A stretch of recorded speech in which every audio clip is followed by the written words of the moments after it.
In this step-by-step guide, you'll learn how to convert any WEBM file to WAV format using MiConvert's free online converter. Step 1. Open Google and type WEBM to WAV MiConvert. Click the first search result to open the converter page. Step 2. You should now see the WEBM to WAV converter page.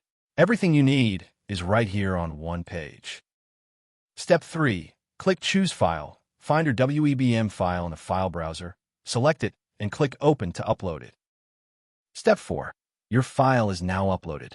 Review the details shown on screen, then click Convert Now to start converting.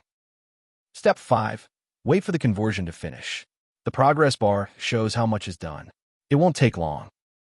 Final step. Click the Download button to save your converted WAV file. That's the entire process, simple and free. You've just converted WEBM to WAV in under a minute. Visit MiConvert.com for more tools. Subscribe for more guides.